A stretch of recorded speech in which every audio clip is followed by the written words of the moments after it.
Hello everyone, welcome back to the Sharky throne room. So last time we were here, I needed to get into this door here. So let's do this again. We click our hand on our seahorse.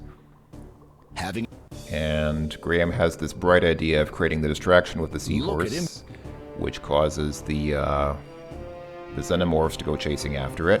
So now we have to open this door. And I'm gonna actually let me slow down the speed of the game just a bit, because I think how fast the Sharkies find you here may depend on how fast the game speed is set.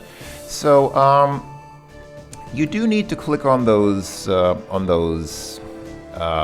shells, those shell buttons on around the edge of the door. Don't feel bad if you didn't catch the order the first time. I had to actually watch the video a couple of times to figure out what buttons the king pressed. He pressed them with the Trident, but I guess Graham just presses them with his hand. But anyway, they're all on the right side, funnily enough. You push four of these buttons, but they're on the right side. So first you push the third one. If you count this as 0, then you push first the... You push on the shell. It moves back slightly into the wall. Yeah, so you push number 3, and then you push this one, number 1, twice, and then you push number 5.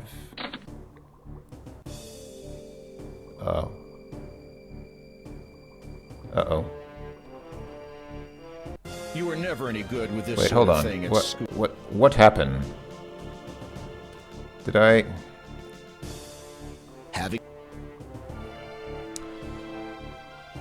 Look at... Hey, what happened? I thought that was supposed to work. Did I get it wrong again? Hold on. Let me save here at the Sharky door. I can't even save something as short as that. That's crazy. Alright, let's try this again. So I thought it was the third one. First one twice. And then this one. Clearly it was not. Okay. You were never any good with this sort of thing. I may have to... Hold on. Let me try something else. Oh, it was the 6th one. Why did I think it was the 5th one? Okay. Alright, let me save again. So, you can see there's all this treasure inside here. The Trident is rusty and corroded. It looks something like a pitchfork. By sheer chance, I just happened to click on the Trident when I was trying to click on... The sight of all that treasure was too much a temptation for your greedy eyes. At least you didn't have to look at it for long. I was literally just trying to click on any random thing in the room, and I just happened to click on the one thing that I probably didn't want to click on to do that. Alright, let's try this again. Let's look at just the stuff. Despite yourself, you cannot help but marvel at the treasure. It must have been collected or stolen over many years, and as such, there are coins and jewels originating from all over the world. Alright, let's take it all. Wow, if the Sharkies wouldn't keep showing up. The sight of all that treasure was... Let's take it all. Right. And of course you can't, because if you try, that treasure was too much a temptation then the Sharkies just show up. At least you didn't have to look at it for long. I guess Graham doesn't really need treasure anyway, though, because he's a king now, so he's probably fairly wealthy, or at least has control of all of Daventry's wealth. So this scene probably reminds you, if you've played King's Quest V, it probably reminds you of a particular scene. I'm sure all of you know what scene I mean.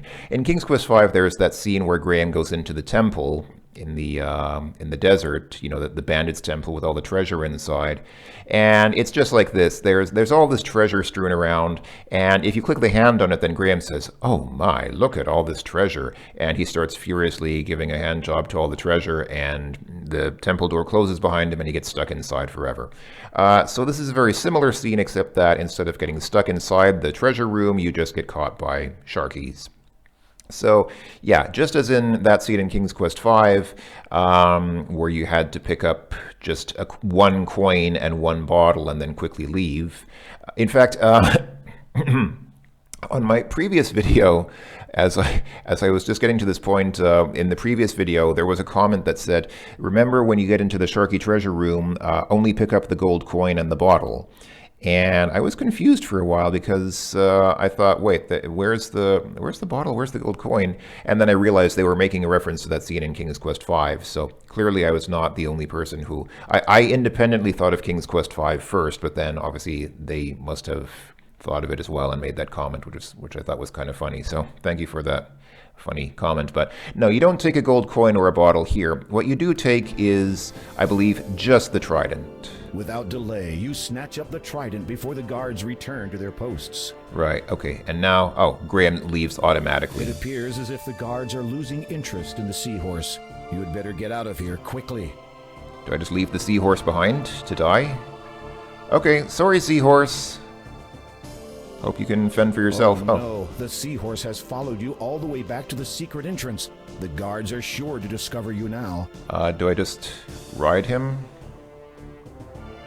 You remount the seahorse. Your seahorse glides onward, flicking its little tail faster than ever.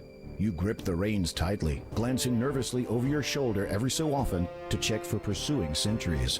As you make distance, your anxiety melts into relief. But it is to be short-lived. Oh boy. By the way, I just want to point out, I mean, yeah, okay, it's nitpicking. They wrote every so often, but it's actually ever so often. It's a short arcade sequence. Do I wish to play through it? I don't know if I get points for this. I'd be curious to know if I get points for, is there a point difference? Because in many Sierra games, this was actually the case. If you had an arcade sequence like this, you did have the option of skipping it, but if you skipped it, then you wouldn't get the points. So you could skip it and get less points and just continue on, or you could play it and get more points. And let's try it. I mean, what do we have to lose? Oh, it's this. Oh, okay, it's like that. The arrows don't point to where you want to be. The arrows point to exactly where you don't want to be.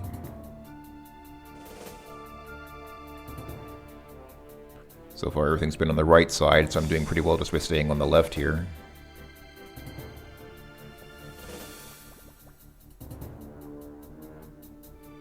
Actually, every single... Oh, I just realized... See those two things at the top? I just realized those two things at the top of the Sharky guards chasing us. Oh, now it gets trickier because there are two of them. Oh dear. Okay, this is a little... Well, it's still not terribly... Honestly, it's not really terribly challenging, but those Sharky guards look like they're getting closer rather than farther. I was thinking they should be getting farther away, but no, it looks like they're definitely getting closer to us. This does not bode well. Finally, you see the light at the end of the tunnel. You quickly make a dash for the exit. As you emerge, you realize you have only seconds before the guards come out after you. And even if you could outrun them, you're sure the commotion would attract the sentry's attention. Then you'd be in real trouble. Suddenly, you hear a strange voice in your head.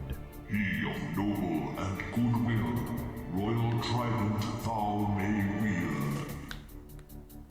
wield. What? Hold on. I better save here. Out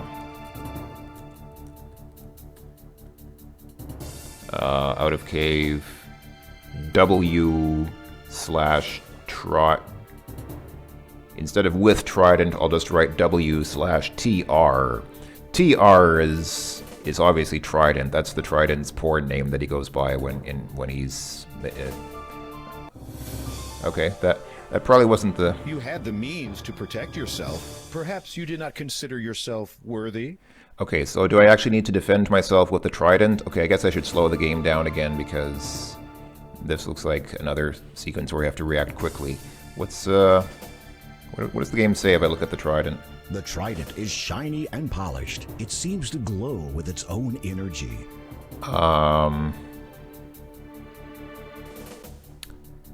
That seems like a very phallic description of something, sir. But I guess it is phallic. I mean, it's basically a three-headed implement. Ouch! Those points are nasty. You wouldn't want to be on the business end of those. Okay. Let's see. When the Sharkies show up... You can't use this item in that way. Okay, do I just click on them when they show up? No. Oh, there we go. You don't have time to defend yourself against both guards. What?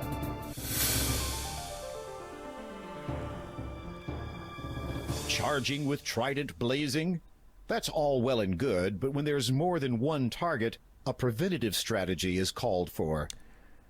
Okay, I was kind of thinking of that, actually. It doesn't seem like Graham could defend... I mean, defending yourself against one Sharky would be pretty difficult, considering that Graham's probably not a seasoned fighter of Trident combat. I mean, he has a sword, but I don't think he's trained in underwater fighting with a Trident. But, okay, anyway, what do we do? Do we just move on? Do we just get... No. Okay. You had the means to protect yourself. Yeah, okay. All right, clearly I'm not supposed to just leave because I don't have time for that. So what am I supposed to do? Too late. The Sharkies have already started. Oh, really? Too late. So wait, so I need to click the Trident on the cave quickly before... What? Why did I get the... All right, why did I get the movement cursor after I selected the Trident? Oh. You wonder what that did, if anything at all. Oh.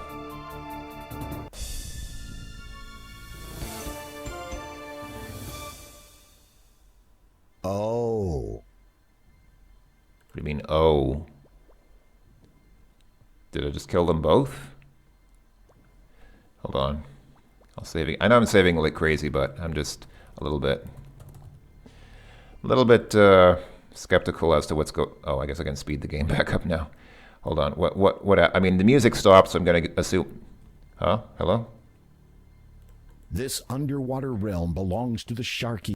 There is nothing of interest. Can I not go into the cave? Is this the secret cave with the invisible plate, like with the invisible wall? By the way, several people mentioned on the previous video that the fish that was swimming around in that place with the see-through cave, or well, actually not see-through, but like walk-through, like the false cave wall. Several people told me that the reason that little fish is swimming around is just to make you realize that you can pass through the cave wall. Well, I must have been doing something really wrong because I certainly did not recognize that. I was trying to do several things with the fish, and somehow the fish did not clue me into the fact that you can pass through the wall. But I figured that out anyway without the fish, so I must have been... My mindset must be very bad for adventure gaming or something, because I somehow didn't... I always freak out for a moment when I see those sharks, because it doesn't make sense that a shark like that doesn't hurt you, but then the... Okay, anyway, where do I go? Is this... Oh, wait. Oh, huh? The gates are now securely locked, and the sentries are gone from their posts. The Sharky King must have sent every guard at his disposal to find the missing Trident. Let's go back inside and give the Trident back. The gates are locked securely from the inside. You can't open them. Besides, why would you want to go back in there? Well, maybe I just want to give back the Trident that I stole. Well, actually, I didn't. They stole it in the first place. They stole it from Neptune, so I guess... Nothing happens. Can I open these doors with my sword as I did with that? Nothing. All right. I guess... Do I just go back then? I guess I just go back, maybe? Which I think was in the upper... Oh, there's it. The narrator claimed that the king sent every Sharky to look for the Trident, but then there's that Sharky swimming around there. Are we done? I mean, was that it? The Trident guides you back to Neptune's realm. How does the Trident guide you? I mean, I could see the seahorse guiding us, but how does the Trident guide us back? Okay, whatever. You approach the king. He smiles and graciously accepts his Trident from you. Then he calls everyone to attention. To commemorate the return of my Trident, and to honor King Graham's success, I hereby call for a celebration. Pants off, dance off! The celebration lasts for some time. You eat, drink, and have a merry time with many of the mer people. After a few hours, the festivities wind down, and you finally have a chance to speak with Neptune alone.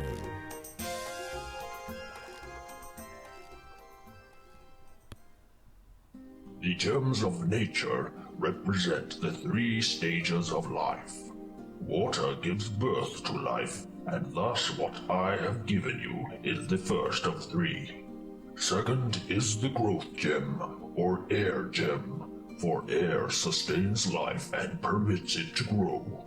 How might I find the growth gem?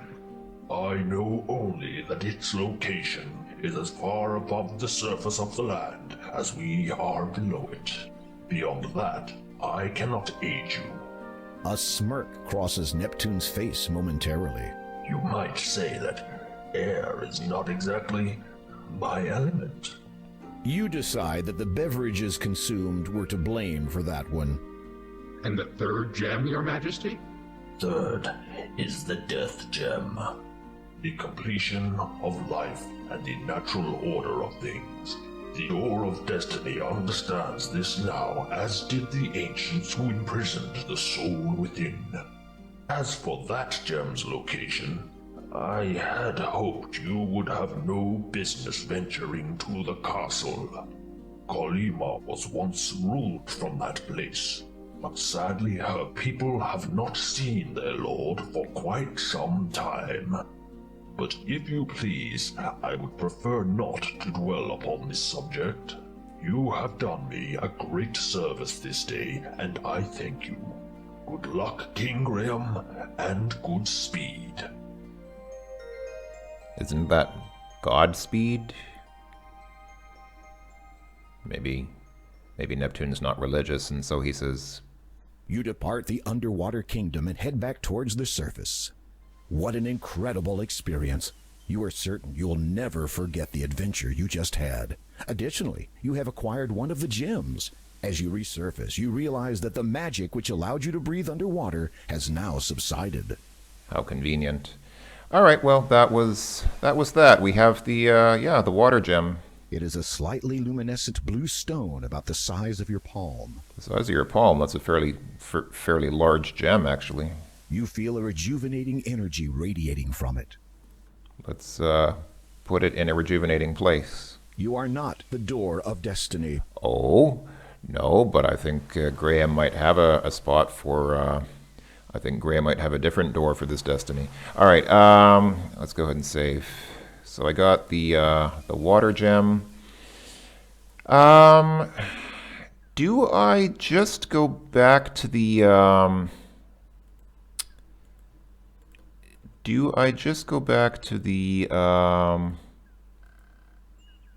Oh, by the way, there was... Wait, what's this? High in the treetop, a rope is tied to a branch. Yeah, I must admit, I did glance at a walkthrough before making this video because I wanted to make sure that I wasn't missing anything. I didn't read the walkthrough all the way through, but I did have the sense that I wasn't making a lot of progress in like the last couple of videos, so just so that I wouldn't get stuck, I just looked to see if I had missed anything, and I think I recall that here there's supposed to be a rope. You can't reach that high. Oh, how do I... The tree on the east side of the clearing looks quite sturdy. A piece of rope looks to be tied around its upper branches. You don't have time to go climbing around in trees, Graham. Okay, I guess I have to get up there. I remember reading something about this tree, but now I don't know how you're supposed to get there. Maybe throw the net around the tree so it makes a rope ladder? You can't use that there. You... Okay, clearly that does not work. The fence picket? You can't... Okay, I'll have to... Okay, I didn't think this all the way through. I'm sorry. You notice a thick rope dangling loosely against the trunk of the tree. Upon closer inspection, you see that the rope actually runs away from the tree and into the thick grass on the forest floor. This is obviously a trap. Well, let's do the logical thing and... go right for it! Pulling on the rope would undoubtedly trigger the trap, and then you'd be snared. You're not exactly sure what this particular trap does to its victims, but you're certain that allowing them to escape again isn't the answer. Okay, can I use my sword on the rope on the ground here?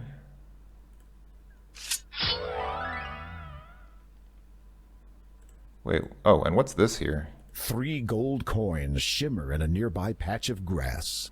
Oh, I get it. That was probably the trap. That must have been the trap. If we had picked up the coins, we would have gotten caught. Okay, hold on. Let me just see then. So, because I didn't even notice those coins there. How are you supposed to notice this? Because I mean, I guess I'm not that observant. I didn't see any. Okay, so we have 3 gold coins here. Let's try and pick them up. Oh no, you've been caught in a trap. Whoever said it will probably return soon. Like a Graham's sword fell on the ground as a sort of a hint, I guess. Ah, marvelous. What a catch. What a twist. I feel like a bit of target practice.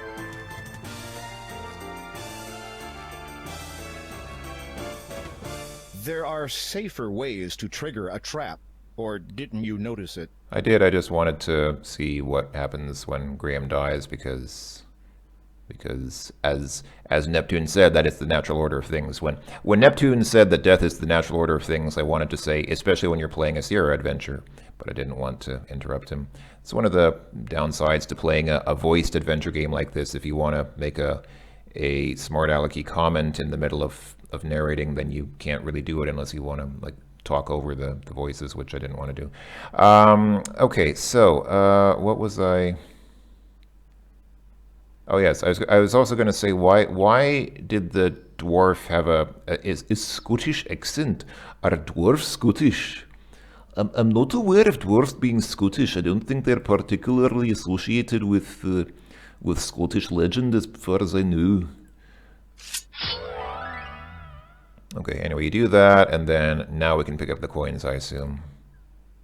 As you pick up the gold coins, they suddenly turn dark. Now they resemble ordinary metal. Wait a minute. This isn't gold. It's fool's gold. Okay.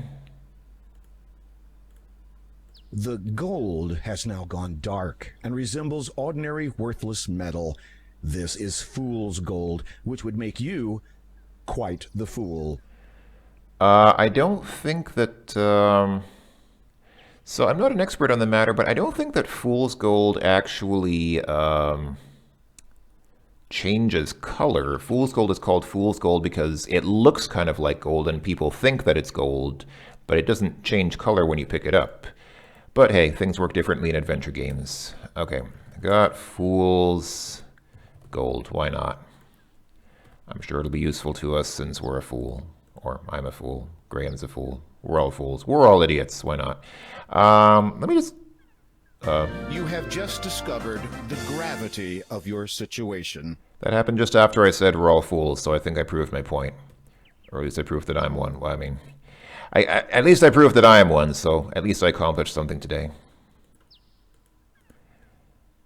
Can I just stick that gem directly in the door, or... You would prefer not to place the gems of nature into the door until you have collected all 3 of them. I was going to say, since we appear to be able to freely cross over that bridge, maybe we can just wait until we have all 3 gems and then just put them into place all at once. Well, it looks like we have to, since it looks like the game won't let us put them in one at a time, unlike in the first King's Quest II, where you had to return to this door each time you got another key for the next door. So, okay, well, hey, we're here. We got the water gem. We enjoyed a little arcade sequence, which was pretty easy. I mean, I'm not an expert arcade game player, and even I found that one fairly easy. But you know, we got out of the underwater world. We got the water gem, and we found some fool's gold. So let's all laugh and be foolish and golden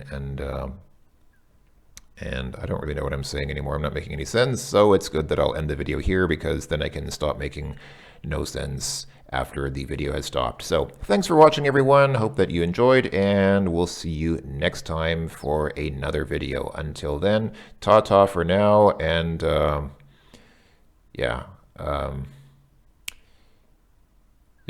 something, insert funny comment here. Bye-bye.